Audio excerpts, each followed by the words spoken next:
প্রিয় রাজা মেহারবাসী, আপনারা কেমন আছেন? আপনাদের পরিবারের সবাই ভালো আছে? আলহামদুলিল্লাহ। বলুন তো, আমাদেরকে কে ভালো রাখলেন? যিনি ভালো রেখেছেন তার দরবারে শুকরিয়া আদায় করি। সকলে পড়ি আলহামদুলিল্লাহ, মহব্বতের সাথে আলহামদুলিল্লাহ। نحمده ونستعينه ونستغفره ونؤمن به ونتوكل عليه ونعوذ بالله من شرور أنفسنا ومن سيئات أعمالنا من يهد الله فلا مضل له ومن يضلل فلا هادي له ونشهد أن لا إله إلا الله وحده لا شريك له ونشهد أن سيدنا وحبيبنا ومولانا محمدا عبد الله ورسوله الذي أرسله بالحق بشيرا ونذيرا وداعيا إلى الله بإذنه وسراجا منيرا فقد قال الله تعالى في كلامه المجيد وفي فرقانه الحميد সবাই আমার সাথে সাথে পড়েন أعوذ بالله من الشيطان الرجيم بسم الله الرحمن الرحيم وإذ قال لقمان لابنه وهو يعظه يا بني لا تشرك بالله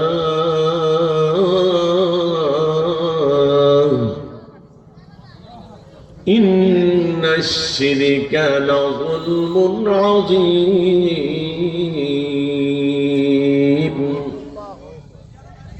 إن الله وملائكته يصلون على النبي يا أيها الذين آمنوا صلوا عليه وسلموا تسليما اللهم صل على محمد وعلى آل محمد كما صليت على إبراهيم وعلى آل إبراهيم إنك حميد مجيد اللهم بارك على محمد وعلى آل محمد كما باركت على إبراهيم وعلى آل إبراهيم إنك حميد مجيد اللهم صل وسلم على نبينا محمد কুমিল্লা জেলা দেবিদ্বার উপজেলা ঐতিহ্যবাহী রাজা মেহার মুন্সিপাড়া যুব সমাজের উদ্যোগে আয়োজিত বার্ষিক তাফসীরুল কোরআন মাহফিলের সম্মানিত সভাপতি জনাব মোহাম্মদ আবুল হাশেম মুন্সি, সভাপতি রাজা মেহার মুন্সিপাড়া জামে মসজিদ। আল্লাহ সভাপতি সাহেবকে হায়াতে ইলমে আমলে বরকত দান করে দিক।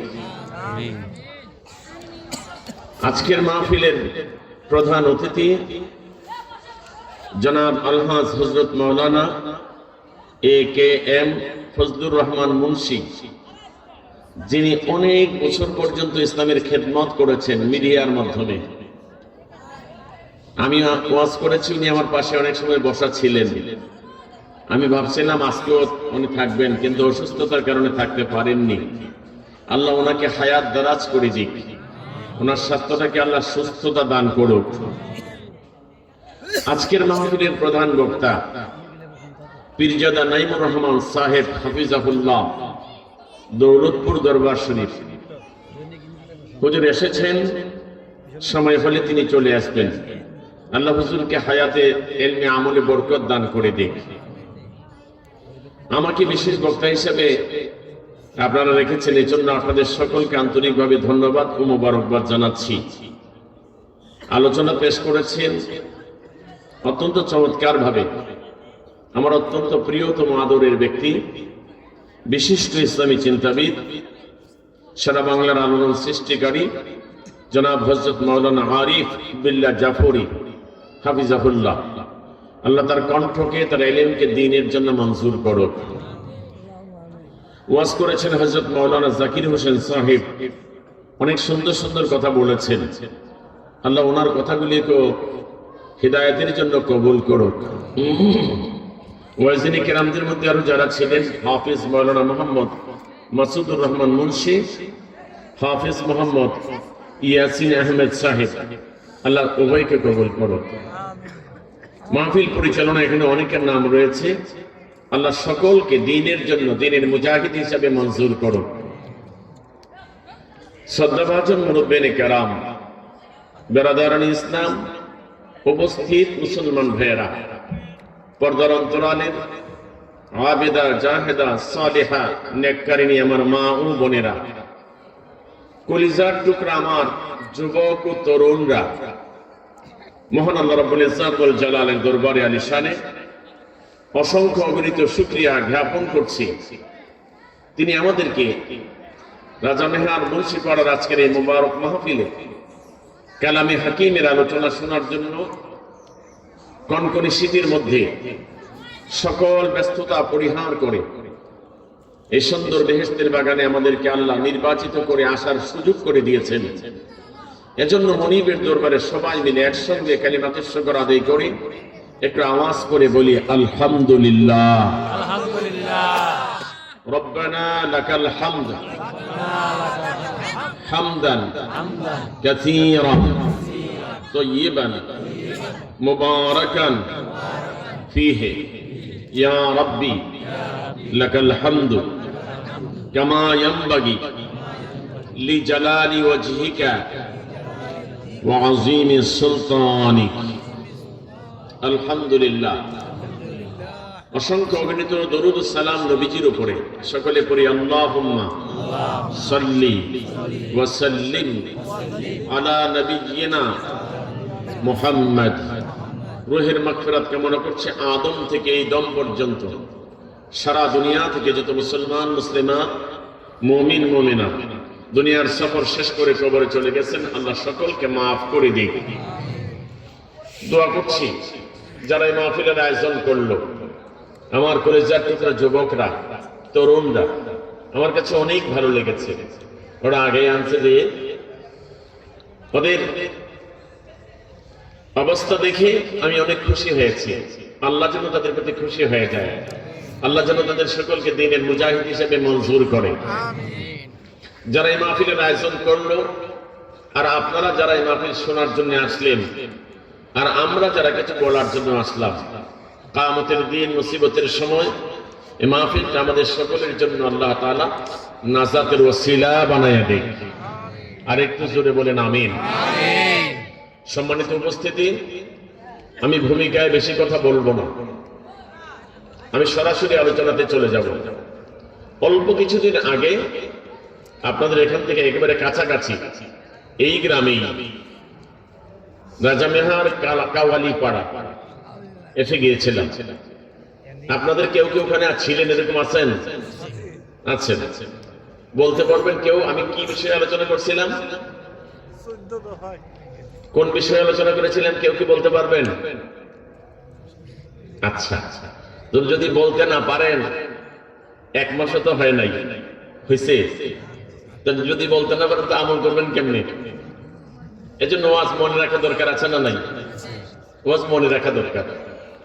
আমি 14টা পয়েন্টের উপরে আলোচনা করছিলাম, দেখেন মনে পড়ে কিনা। ইসলামী রাষ্ট্র কায়েম হলে পরে যে সংবিধান আল্লাহ তাআলা দিয়েছেন, নবীজি যে সংবিধান দিয়ে মদিনায় 10 বছর রাষ্ট্র চালাইছেন, মনে পড়তেছে? মদিনায় আল্লাহর হাবিব সাল্লাল্লাহু আলাইহি সাল্লাম 10 বছর রাষ্ট্র চালাইছেন যে সংবিধান দিয়ে। আবু বকর, ওমর, ওসমান, আলী রাদিয়াল্লাহু তাআলা আলাইহিম আজমাইন, 4 জন খলিফা 30 বছর রাষ্ট্র চালাইছেন যে সংবিধান দিয়ে রাষ্ট্র চালাইছেন। আমরা সেই সংবিধান বাংলাদেশে দেখতে চাই, কথা কয় না? সবাই দেখতে চান? তো আমরা সংবিধান না জানলে আমরা রাষ্ট্র চালাবো কেমনে? এজন্য ওখানে 14 দফা সংবিধান আলোচনা করেছিলাম। এটা কোরআন শরীফের সূরা বনী ইসরাঈলে 23 নম্বর আয়াত থেকে শুরু হয়েছে সংবিধানগুলি। 23 নম্বর আয়াত থেকে শুরু হয়েছে। এটা প্রায় 40 নম্বর আয়াতের কাছাকাছি পর্যন্ত যেয়েছিল এই সংবিধানগুলি শেষ হয়েছে। এই সংবিধানগুলি পড়ার চেষ্টা করবেন।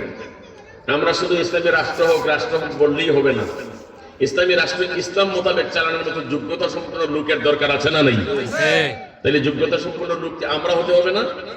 ছেলেরা, যুবকরা, তোমরাই হবে দেশের মেম্বার, তোমরা হবে চেয়ারম্যান, তোমরা হবে উপজেলা চেয়ারম্যান, তোমরা হবে এমপি, তোমরা হবে মন্ত্রী, তোমরা হবে প্রধানমন্ত্রী, তোমরা হবে প্রেসিডেন্ট। কথা বলেন ঠিক কিনা?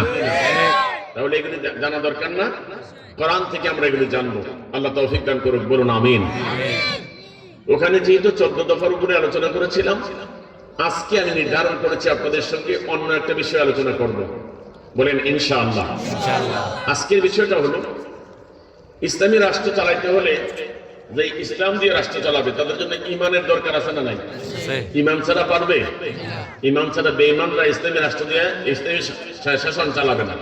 তো আমাদের ইমান, আমাদের সকলের ইমান আছে, বলেন ঠিক কিনা? ইমান বলেন ইমান আছে। ইমান যে আছে আমরা জানি না কোন দিন ইমান আনছি। কইতে পারবেন কেউ কোন দিন ইমান আনছেন? বলেন তো দেখি একজনে বলে হুজুর আমি ওই দিন ইমান আনছি। পারবেন না বলতে। ইমানটা এখন আছে না গেছে এটা কি জানেন না? কথা কয় না। বলেন তো দেখি নামাজ উজু করলে উজু ভাঙে না? উজু তো ভাঙে।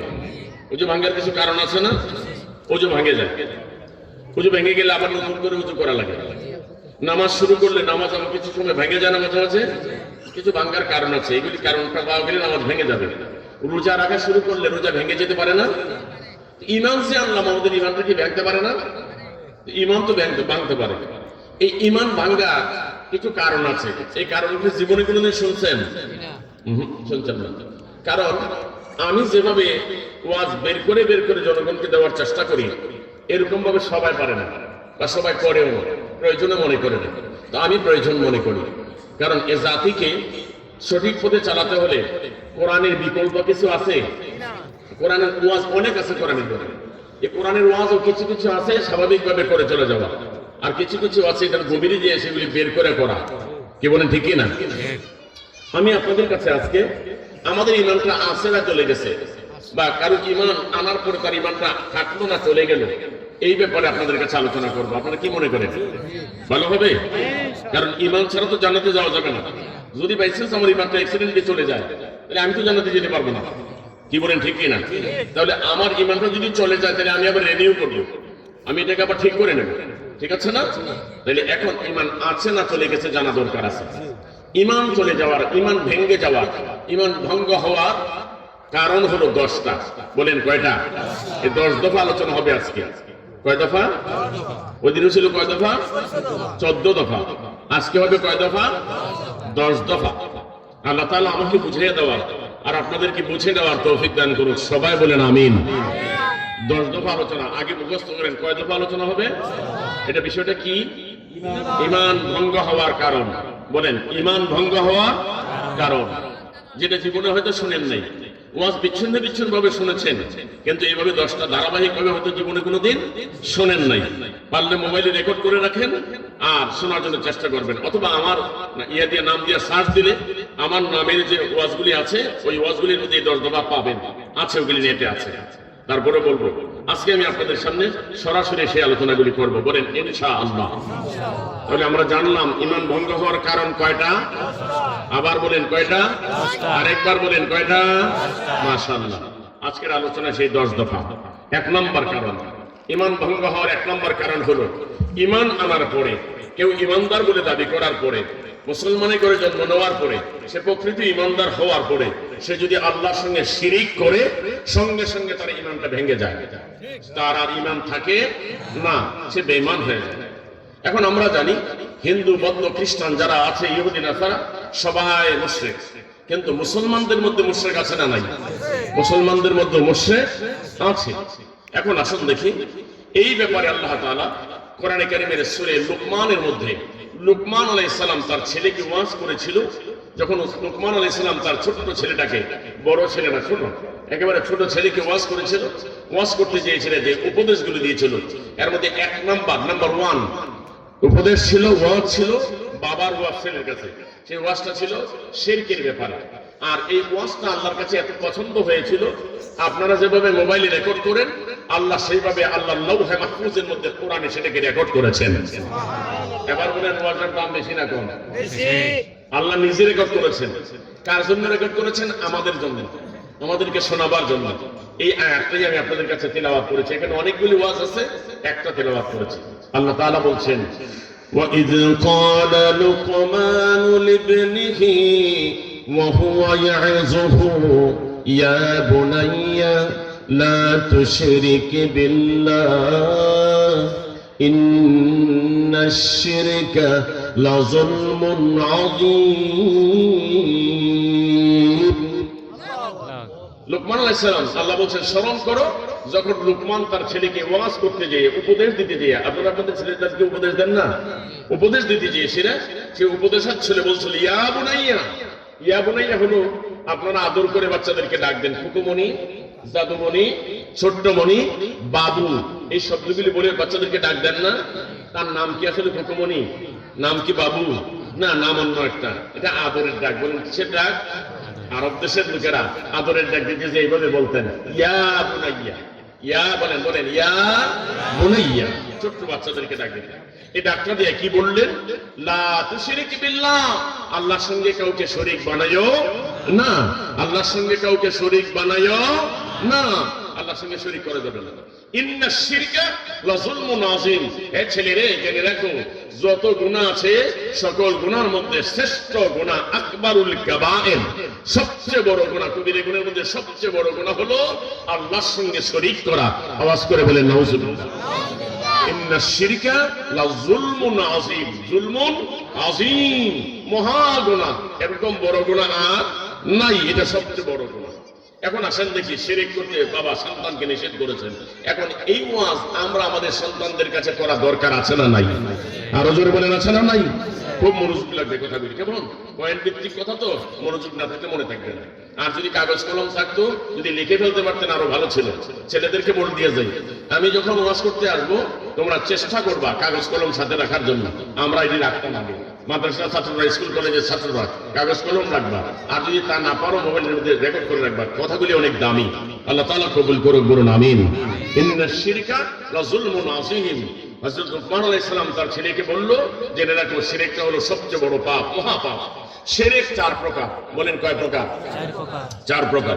শিরক কারে কই ডেকে বুঝেন? কথা কোন শিরক কারে কই ডেকে বুঝেন? আমি সারাদিন শিরকের কথা বললাম, শিরকের কথা বললাম, সারা রাত করলাম, কিন্তু আপনি শিরক কারে কই, কি কাজ করলে শিরক হয় না সেটাই জানেন না। এই ওয়াজে কোনো কাজ হবে? এই ওয়াজে কাজ হবে না। শিরক 4 প্রকার। বলেন কয় প্রকার?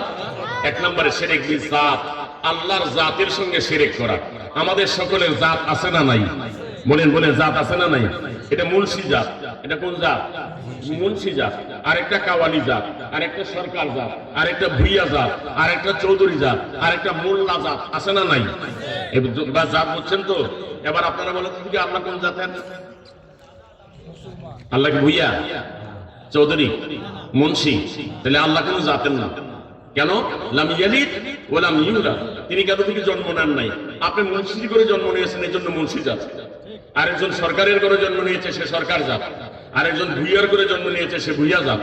আরেকজন মোল্লার করে জন্ম নিয়েছে, সেজন্য মোল্লা জাত। আওয়াজ করে বলেন ঠিক কিনা? কথা কি বুঝাইতে পারতেছি? তাহলে আল্লাহ কার করে জন্ম নিয়েছেন? বলেন তাহলে আল্লাহর কি কোনো জাত আছে? আল্লাহর কোনো জাত নাই।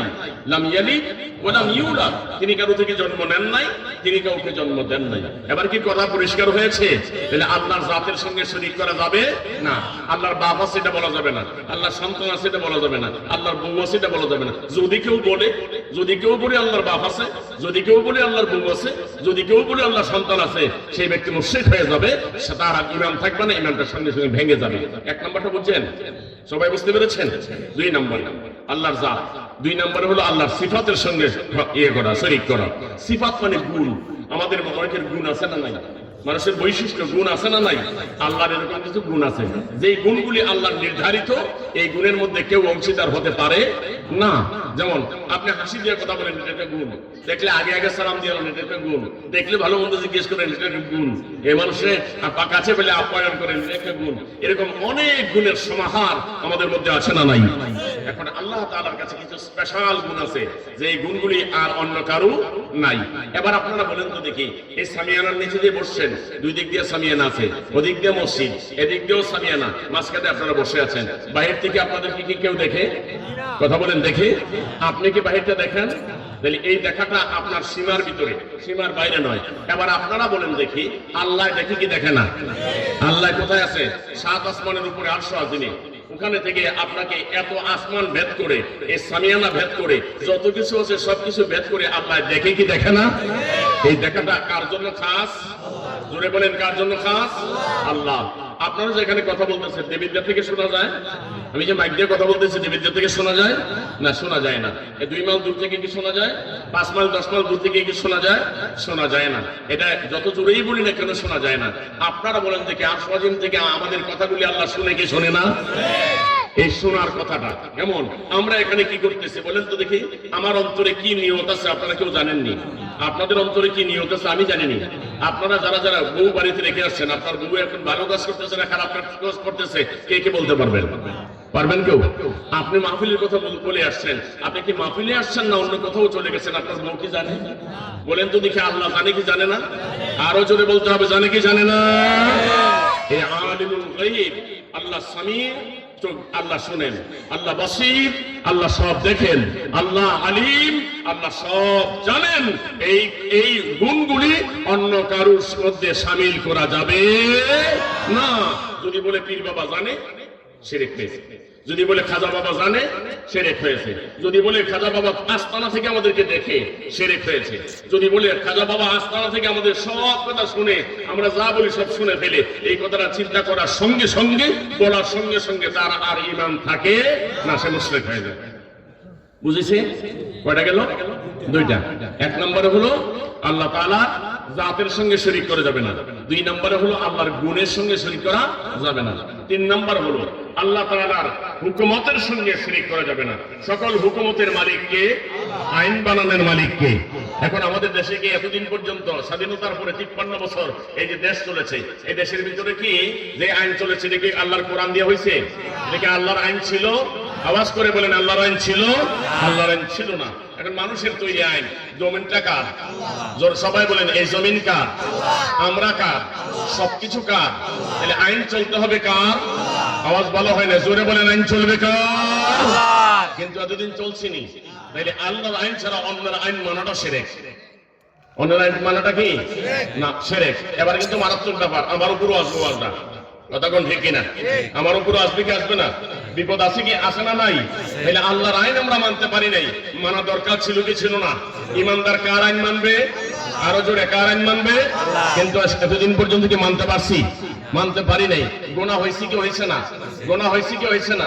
শুধু বাঁচার একটা পদ্ধতি আছে, আমরা এই আইনকে ঘৃণা করি, আল্লাহর আইন প্রতিষ্ঠা করার জন্য চেষ্টা করি। আওয়াজ করে বলেন ঠিক কিনা? যদি চেষ্টা করে দিলে বাঁচে যেতে পারবো। তাহলে আল্লাহর হুকুমত, আল্লাহর হুকুমতের সঙ্গে মানব রচিত হুকুমতকে প্রতিষ্ঠা করলে শিরক হয়ে যায়, আর তাইলে ঈমান চলে যায়। কয়টা গেল? বলেন কয়টা গেল? 3টা। 4 নাম্বার, আল্লাহর ইবাদতের সঙ্গে কাউকে শরীক বানানো যাবে না। একনিষ্ঠভাবে নিষ্ঠার সাথে শুধু ইবাদত হবে কার জন্য? গোলামি হবে কার জন্য? গোলামি বলতে কি বোঝা যায়? যত ইবাদত করা, দাসত্ব করা, মানুষকে দেখানোর জন্য না, সব কাকে দেখানোর জন্য? আল্লাহকে দেখানোর জন্য। মানুষকে দেখানোর জন্য ইবাদত করলে এটা শিরক হয়ে যায়। মানুষকে দেখানোর জন্য রোজা রাখছেন, মানুষকে দেখানোর জন্য নামাজ পড়ছেন, মানুষ আপনাকে হাজী সাহেব বলবে এর জন্য হজ করেছেন, মানুষ আপনাকে দানবীর বলবে এর জন্য দান করেছেন, আর এই দানটা করার সঙ্গে সঙ্গে আপনি ঈমান রেখেছেন। নাউযুবিল্লাহ বলেন। কঠিন না? এগুলি জানা দরকার আছে না নাই? এইগুলি জানা দরকার। আমার ঈমানকে রক্ষা করতে হবে আগে। জান্নাতে যেতে হলে ঈমানকে রক্ষা করতেই হবে। কথা বলেন ঠিক কিনা? এখন আসুন দেখি, এই যে ইবাদত করব কার জন্য করব? আল্লাহর জন্য ইবাদত করব, আল্লাহকে সন্তুষ্ট করার জন্য। এখানে যে এসে দেখা যায় মুসলমানদের মধ্যে এমন আছে না নাই যে আল্লাহকে সেজদাও দেয়, আবার যায় পীর বাবারে সেজদা দেয়, খাজা বাবারে সেজদা দেয়, ল্যাংটা বাবারে সেজদা দেয়, সেখানে যে সেজদা দেয় আছে না নাই? পীর বাবার কাছে যে মাজারে যায় চায়। কিছু কিছু মৌলবীও আছে, তারাও যায় সেরে করে। নাউযুবিল্লাহ বলেন। আসলে ওদের ঈমান নাই। আছে ঈমান আছে? ওদের ঈমান নাই। আমরা সব ইবাদত করব কার জন্য? কোনো কিছু চাইলে কার কাছে চাইবো? আল্লাহর কাছে চাইবো। যদি আল্লাহ ছাড়া অন্য কারো ইবাদত করা হয় বা কারো কাছে চাওয়া হয়, তাইলে সে মুশরিক হয়ে যায়। আর যখন মুশরিক হয়ে যাবে তার আর ঈমান থাকবে না। এই ব্যাপারে আল্লাহ রাব্বুল আলামিন সূরাতুন নিসার 48 নম্বর আয়াতের মধ্যে বলে দিয়েছেন, ইন্নাল্লাহা লা ইয়াগফিরু আন ইউশরাকা বিহি ওয়া ইয়াগফিরু মা দুনা যালিকা লিমান ইয়াশা। নিশ্চয়ই তোমরা যত পাপ করো, যদি আল্লাহ রাব্বুল আলামিন ইচ্ছা করেন সেই পাপ ক্ষমা করে দিবেন। নামাজ ছেড়েছো, আল্লাহ ক্ষমা করে দিবেন। রোজা ছেড়েছো, ক্ষমা করে দিবেন। তুমি মিথ্যা কথা বলেছো, ক্ষমা করে দিবেন।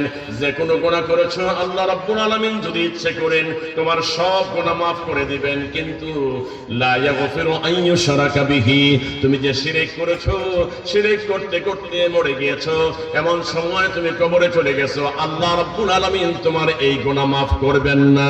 নাউযুবিল্লাহ বলেন। তাইলে শিরকের গুনাহ মাফ হবে না। শিরক যারা করে থাকে তারা থাকবে কোথায়? তাদের জায়গা হবে কোথায়? আমরা আশা করি আমরা জান্নাতে থাকবো। কথা বলেন ঠিক কিনা? কারণ শিরক যারা করে তারা থাকবে কই? এই ব্যাপারে আল্লাহ রাব্বুল আলামিন সূরা মায়দার 72 নম্বর আয়াতে বলছেন, মান ইউশরিক বিল্লাহি ফাকাদ হারামাল্লাহু আলাইহিল জান্নাহ ওয়া মাওয়াহুন নার ওয়া মা লিয-যালিমিন মিন আনসার। আল্লাহ রাব্বুল আলামিন বলে দিয়েছেন, মান ইউশরিক বিল্লাহ, যে আল্লাহর সঙ্গে শরীক বানাবে, যে আল্লাহর সঙ্গে শরীক করবে, ফাকাদ হারামাল্লাহু আলাইহিল জান্নাহ, আল্লাহ পাক তার জন্য জান্নাতকে হারাম করে দিয়েছেন। সে কখনো জান্নাতে যেতে পারবে না। নাউযুবিল্লাহ বলেন। ও আমার মুমিন ভাইরা, আমার মা বোনেরা, মনে রাখবেন এই চার প্রকারের শিরকের কথা বলেছি। আল্লাহর সঙ্গে যদি কেউ শিরক করেছে, জান্নাতে যেতে পারবে না। তার জায়গা হবে কোথায়? ওয়া মাওয়াহুন নার। আল্লাহ বলছেন তার জায়গা হবে আগুনের মধ্যে। নার মানে আগুন, এটা জাহান্নামকে বুঝাইছেন। তার জায়গা হবে জাহান্নামে। শিরক করেছো, পীরের পায়ে সেজদা দিয়েছো, মাজারে সেজদা দিয়েছো, আল্লাহ ছাড়া অন্যের কাছে যে মাজারে যে ল্যাংটার কাছে হাত বিছেছো, হাত বিছাইছো, চুল্লার কাছে হাত বিছাইছো, মনে রাখো তুমি মুশরিক হয়ে গিয়েছো। তোমার জায়গা হবে জাহান্নামের আগুনের মধ্যে। ওয়া মা লিয-যালিমিনা মিন আনসার।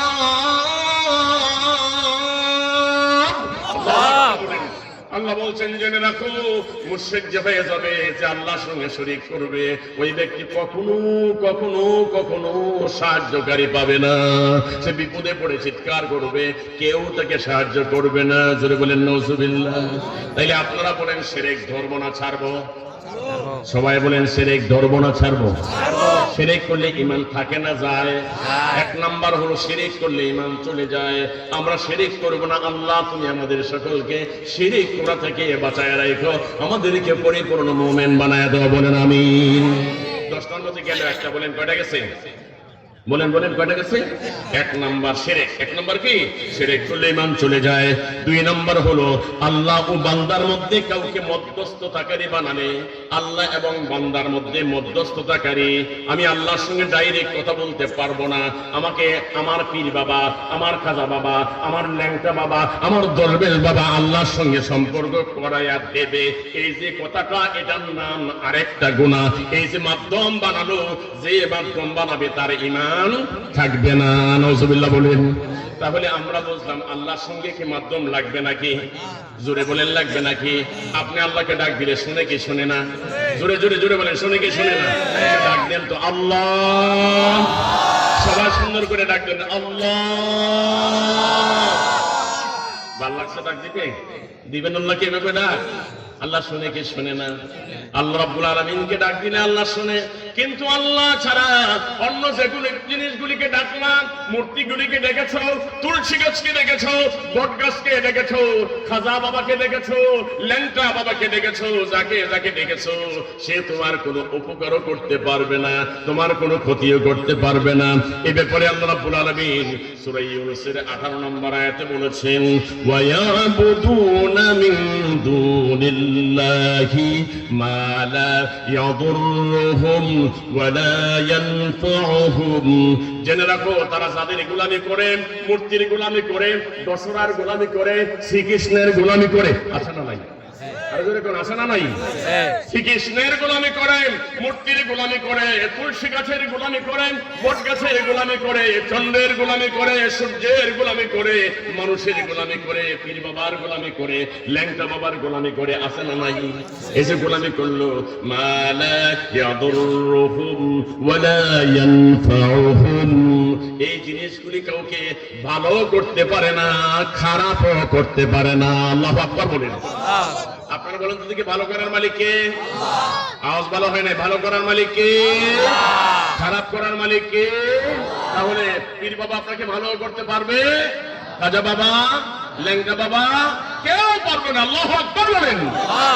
আল্লাহ রাব্বুল আলামিন বলছেন, কেন তারা ইবাদত করে? ওয়ায়াকুলুনা হাউলাই শুফাআউনা ইনদাল্লাহ। তারা কি বলে? তারা বলে আমরা পীর বাবার খেদমত করি, পীর বাবার গোলামি করি, ল্যাংটা বাবার গোলামি করি। উদ্দেশ্য হলো আমার ল্যাংটা বাবা, আমার পীর বাবা আল্লাহর সঙ্গে আমার সম্পর্ক তৈরি করে দিবে, আমাদেরকে আল্লাহর কাছে নিয়ে পৌঁছায় দিবে। বলেন নাউজুবিল্লাহ। এই ক্ষমতা কি তাদের আছে নাকি? বলেন সবাই, বলেন আছে নাকি? মনোযোগ ঠিক আছে তো? ভালো করে শুনুন। এরপরে আল্লাহ রাব্বুল আলামিন বলছেন, তারা যে বলতেছে আল্লাহর কাছে নিয়ে পৌঁছায় দিবে, হে নবী আপনি বলুন, কুল আতুনাব্বিউনা আল্লাহ বিমা লা ইয়ালামু ফিস সামাওয়াতি ওয়ালা ফিল আরদি সুবহানাহু ওয়া তাআলা আম্মা ইউশরিকুন। আল্লাহ কত সুন্দর করে কোরআনে বলেছেন, ভালো লাগে? কথাগুলি ভালো লাগে নেই? একটু মনোযোগ দিয়ে শুনেন। আল্লাহ বলছেন, হে নবী আপনি তাদেরকে বলেন, তারা কি আকাশ জমিনের এমন কোন আজগবি কথা আমাকে শোনাচ্ছে নাকি যে কথাটা আমি জানি না? বলেন তো দেখি, আল্লাহ জানে না এমন কিছু আছে না? এখন আল্লাহর কাছে এটা আশ্চর্য মনে হয়েছে। তারা যে বলছে ওরা তোমাদেরকে আল্লাহর কাছে পৌঁছায় দেব, এই মানুষগুলিকে আল্লাহর কাছে পীর বাবায় পৌঁছায় দেব, খাজা বাবায় পৌঁছায় দেব, এই কথাটা যে বলছে এটা আল্লাহ বলতেছেন, এটা একটা আজগবি কথা। কি কথা? কি কথা? আজগবি কথা। আসমান জমিনের এমন কোন আজগবি কথা তো আমার জানা নাই। নাউজুবিল্লাহ বলেন। এরপরে আল্লাহ রাব্বুল আলামিন বলছেন, সুবহানাহু ওয়া তাআলা আম্মা ইউশরিকুন। তারা যেগুলিকে আল্লাহর সঙ্গে শরীক বানাচ্ছে এইগুলি থেকে আল্লাহ অনেক উপরে, আল্লাহ এগুলি থেকে মহা পবিত্র। আলহামদুলিল্লাহ বলেন। আল্লাহর সঙ্গে এগুলির কোন সম্পর্ক? কথা বলেন, সম্পর্ক? এই ল্যাংটা বাবার সঙ্গে আল্লাহর কোন সম্পর্ক? খাজা বাবার কোন সম্পর্ক নাই। জট্টা বাবার, মোট্টা বাবার কোন সম্পর্ক নাই। এগুলি সব বানানো কথা, এগুলি সব বানোয়াট কথা। কথা বলেন ঠিক না? এরপরে আল্লাহ রাব্বুল আলামিন বলছেন সূরা জুমারের 3 নম্বর আয়াতের মধ্যে, আলা লিল্লাহিদ দীনুল খালিস। জেনে রাখো, ইবাদত হবে একমাত্র কার জন্য? আরো জোরে, আর একটু জোরে। একমাত্র আল্লাহর জন্য হবে আপনার দ্বীন, একমাত্র আল্লাহর জন্য হবে, আপনার সকল কাজ, আমার আপনার সব ইবাদত হবে আল্লাহর জন্য। আলা লিল্লাহিদ দীনুল খালিস, পিওর ভাবে, খালেস ভাবে, নিট এন্ড ক্লিন ভাবে একমাত্র আল্লাহর জন্য ইবাদত করো। পারবো তো ইনশাআল্লাহ? এরপর আল্লাহ রাব্বুল আলামিন বলছেন ওয়াল্লাযীনা ইত্তাখাযু মিন দুনিহি আউলিয়া মা না'বুদুহুম ইল্লা লিয়ুকাররিবুনা ইলাল্লাহি সুলফা। ওরা যে ইবাদত করতেছে, ওদের ইবাদত করতেছে, ওরা বলতেছে যে আমার পীর, আমার দরবেশ, আমার যার ইবাদত করছি তারা আল্লাহর নিকটে নিয়ে একবারে কাছাকাছি আমাদেরকে পৌঁছায়া দিবে। কথাটা কি এটা পারবে? বলেন দেখে পারবে? তাহলে যারা এই ধরনের মন্তব্য করে তাদের ঈমান আছে না গেছে? জোরে জোরে বলেন ঈমান আছে না গেছে? তাহলে আপনি আপনার মাবুদের সঙ্গে ডাইরেক্ট কথা বলতে পারবেন কি পারবেন না? আওয়াজ করে বলেন পারবে কি পারবেন না? আল্লাহ রাব্বুল আলামিন আপনাদেরকে অভয় দিয়ে বলেছেন, ও রাজা মেহেরবাসীরা, ও দুনিয়াবাসীরা, ও কালো মানুষ, সাদা মানুষ, ধনী মানুষ, গরিব মানুষ, শিক্ষিত মানুষ, অশিক্ষিত মানুষ, আল্লাহ বলছেন ওয়াসজুদু ওয়াকতারিব, পড়েন ওয়াসজুদু ওয়াকতারিব, তুমি সিজদা দাও আর আমি আল্লাহর কাছে চলে আসো। সুবহানাল্লাহ বলেন। আপনারা কি আল্লাহর কাছে যেতে চান? কি বলেন কি বলেন? মাশাআল্লাহ, আল্লাহর কাছে যেতে চান? আল্লাহ রাব্বুল আলামিন বলছেন আমার কাছে যদি আসতে চাও, রাস্তা আমি বাতলিয়ে দিয়েছি, সুন্দর পথ আমি বলে দিয়েছি, আমি আল্লাহর কাছে যদি আসতে চাও তাহলে আসো। ওয়াসজুদু ওয়াকতারিব, আমাকে সিজদা দাও, সিজদা দিলে তুমি আমি আল্লাহর কাছে চলে আসতে পারবে। সুবহানাল্লাহ বলেন। বান্দা যখন নামাজে দাঁড়ায় কার সঙ্গে কথা বলে? আল্লাহর সঙ্গে কথা বলে। সুতরাং নামাজ হলো আল্লাহর সঙ্গে কথা বলার মাধ্যম, পীর মাধ্যম না, খাজা মাধ্যম না, ল্যাংটা মাধ্যম না, নামাজ মাধ্যম। আল্লাহু আকবার। নামাজ হলো মাধ্যম। এজন্য আসসালাত মিরাজুল মুমিনিন, নামাজ হলো মুমিনদের জন্য মেরাজ। মেরাজে এই মাসে আল্লাহর হাবিব মেরাজে আল্লাহর কাছে গিয়েছিলেন আর সোয়াজিনের মধ্যে আল্লাহর হাবিব গিয়েছেন একবার, উম্মতের জন্য সুযোগ করে দিয়েছেন দৈনিক 5 বার। আওয়াজ করে বলেন আল্লাহু আকবার। আপনি আল্লাহর সঙ্গে কথা বলবেন কয়বার দৈনিক? আরো জোরে কয়বার? 5 বার। মাশাআল্লাহ। কথা বলবেন তো? কথা বলবেন তো? কোন মাধ্যমের দরকার আছে? ডাইরেক্ট কথা বলবেন, ডাইরেক্ট লাইন। আল্লাহু আকবার। সুতরাং যারা মনে করে যে আল্লাহর সঙ্গে কথা বলতে হলে মাধ্যম লাগবে, তাদের ঈমান আছে না গেছে? দুইটা গেল। কয়টা গেছে? দুইটা। বলেন গণেন কয়টা গেছে? দুইটা। 3 নাম্বার, মুশরিক কাফেরদেরকে কাফির মনে না করা। মুশরিক আছে না, কাফের আছে না, যারা ইসলামের বিরোধিতা করে তারা কি মুসলমান না কাফের? জোরে জোরে মুসলমান না কাফের? হিন্দুরা মুশরিক, হিন্দুরা কি মুশরিক, খ্রিস্টানরা মুশরিক কাফের, ইহুদিরা মুশরিক কাফের, তারা কি জান্নাতে যাবে নাকি? আমরা অনেক সময় দোকানে বসে বসে, রাজনের বাজারে স্টেশনে বসে বসে অনেক সময় বলি তারা যে ইবাদত করে মাঝে মাঝে তারাও জান্নাতে যাবে। এরকম বিশ্বাস করে নেই? যদি এরকম বিশ্বাস করে আপনার ঈমান নাই। এরকম বিশ্বাস করলেই আপনার কি নাই? ঈমান নাই। এই ব্যাপারে আল্লাহ রাব্বুল আলামিন বলেছেন কোরআন শরীফের সূরা আলে ইমরানের 85 নম্বর আয়াত, আল্লাহ বলেন ওয়া মান ইয়াবতাগি গায়রাল ইসলামি দীনান ফালাই ইউকবালা মিনহু ওয়া হুয়া ফিল আখিরাতি মিনাল খাসিরিন।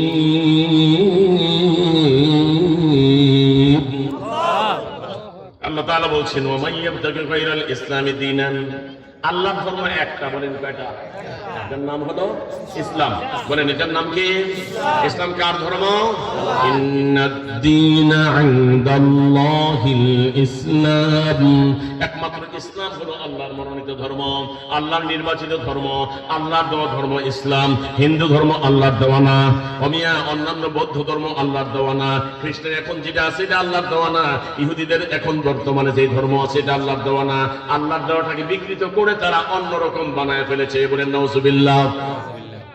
সুতরাং আল্লাহর মনোনীত ধর্ম, আল্লাহর নির্ধারিত ধর্ম, আল্লাহর নির্বাচিত ধর্ম, সেটার নাম হলো ইসলাম। জোরে আওয়াজ করে বলেন এটার নাম কি?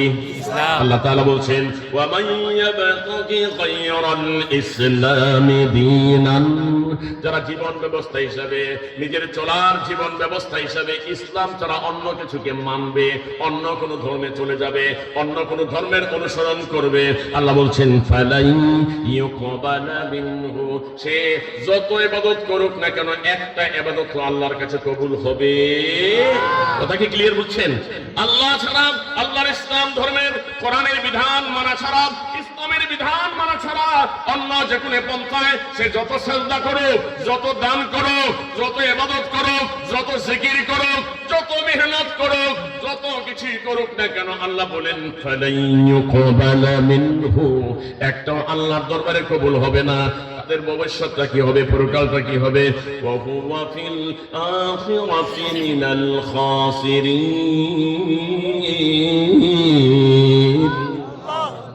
পরকালে তাদের অবস্থা খারাপ হবে, তারা ক্ষতিগ্রস্তদের অন্তর্ভুক্ত হয়ে যাবে, তারা জাহান্নামের অন্তর্ভুক্ত হয়ে যাবে, তাদের জায়গা হবে জাহান্নামে। জোরে কোন নাউজুবিল্লাহ। তাইলে আমরা, আমাদের ধর্মের নাম কি? সবাই কোন আমাদের ধর্মের নাম কি? ভালো লাগে না খারাপ লাগে এই ধর্মটা? এটা আল্লাহর দেওয়া ধর্ম, কোরআন, ইসলাম ধর্মের কোরআন। এই কোরআনের ধর্ম ভালো লাগে কি লাগে না? এখন যারা আল্লাহর এই ইসলাম ধর্ম ছাড়া অন্য ধর্মের মধ্যে আছে, তাদেরকে যদি কাফির মনে না করা হয়, তাদেরকে যদি মুশরিক মনে না করা হয়, তাইলে আপনার আমার ঈমান চলে যাবে।